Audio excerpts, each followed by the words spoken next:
Hey there, everyone, and welcome back to The Disconnected. It is Black Friday today, and I am here to react to everything that Vinegar Syndrome announced last night and what is brand new now that we know everything, and try to give my thoughts real quick to maybe potentially help you make a decision as you go through the rest of the weekend.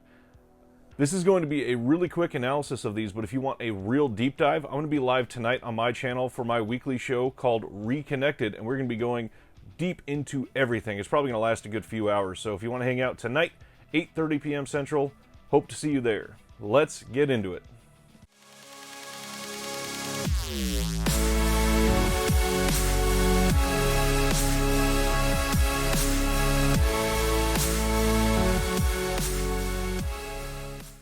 Okay, so I have my computer open on the site now, and I'm just going to give real quick thoughts on everything. First things first, the big title, Ebola Syndrome. I happened to get really lucky, and I guessed this back during the Flash pre-order stage. Did not think we would actually get this, but in my opinion, this is an incredible get for Vinegar Syndrome, and I think the fact that it's coming on 4K is a huge deal. This is, as far as I'm aware, the first 4K title for US markets to come out of Hong Kong, so that's a big deal.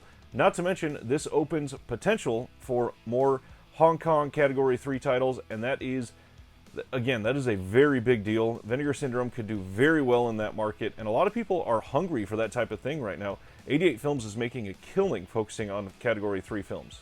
But also, not only 88 Films, Unearthed Films in the US has done quite a few, and these titles are going to get more and more scarce as we go into these Hong Kong laws that have been changing out of China. We just don't really know the future of what this could possibly hold. So the other mystery title was Steel and Lace. So I have not seen this one. I'm going to give a really broad assumption here, but based on what I'm reading and what the trailer looks like, I'm betting that Steel and Lace is going to be the big unsung hero of this entire sale. I think a lot of people are going to look back on this and realize Steel and Lace is a big gem, and I personally can't wait to get this one and watch it as soon as it gets here. The next two titles that we got were the two VSAs. First one is the Tiger Claws trilogy.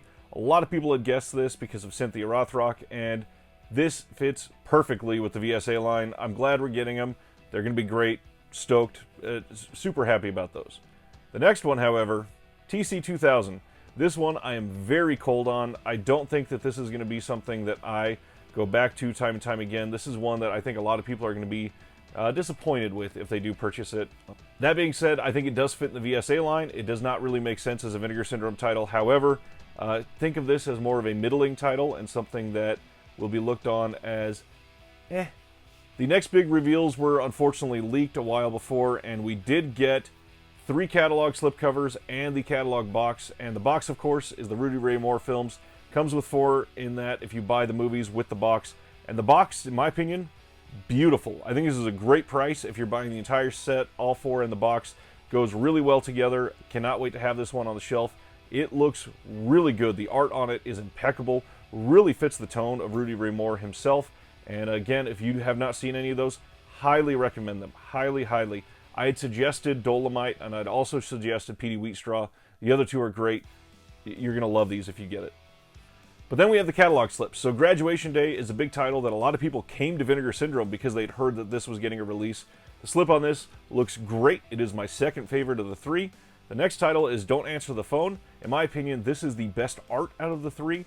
I'm glad we're getting it. It's a decent title, not one of the top tier Vinegar Syndrome titles, but if you're interested, it is certainly there. Glad you're getting the good art with it.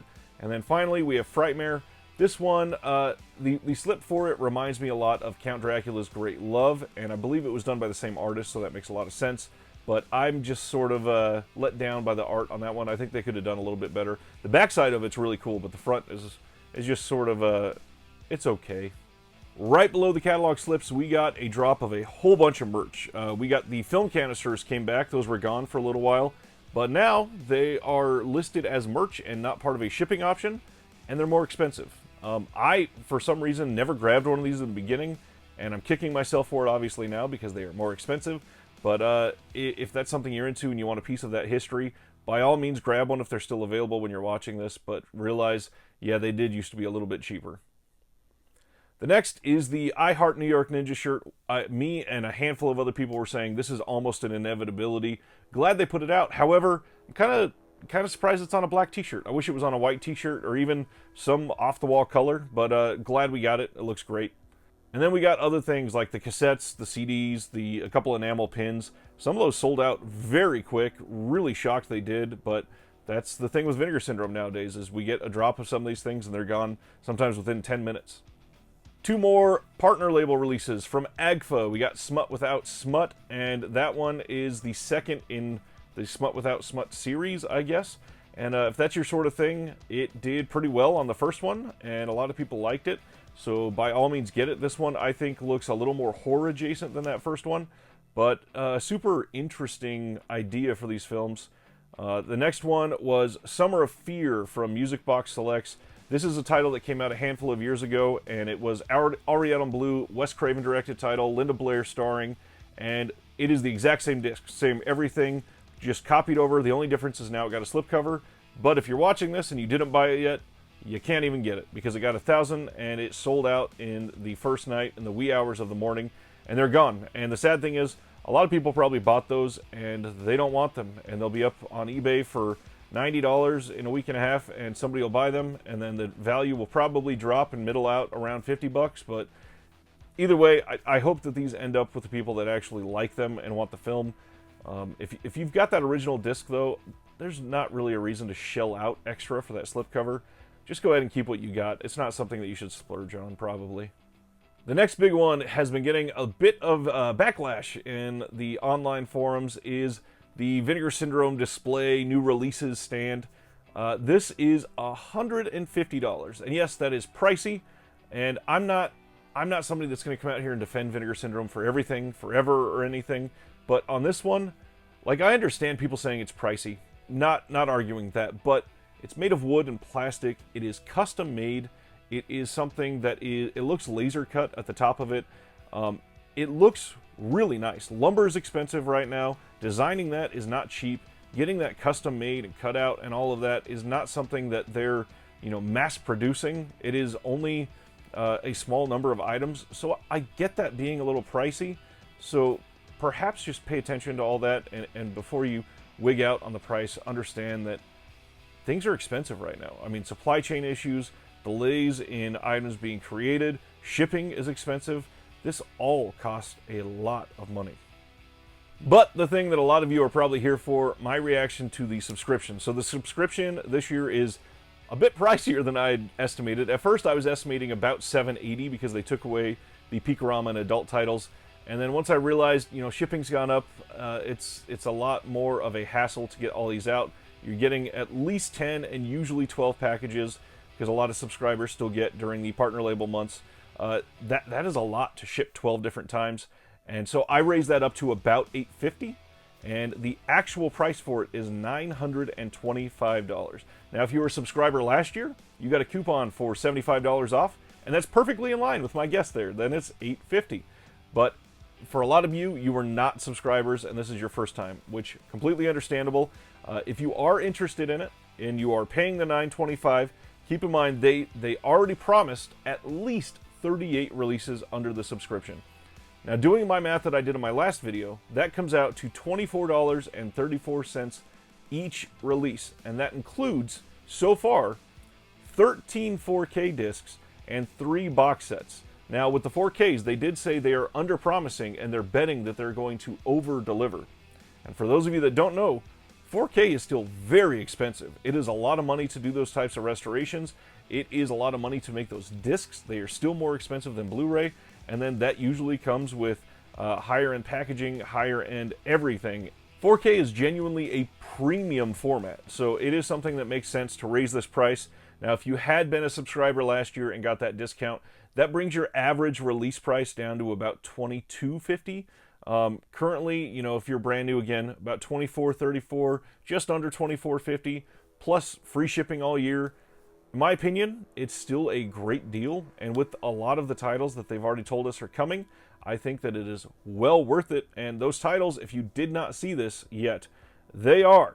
We are getting Dead Heat in 4K, Curfew, Master of the World, Forgotten Jolly box set number 4, which will feature Arabella, Black Angel, and 2 more.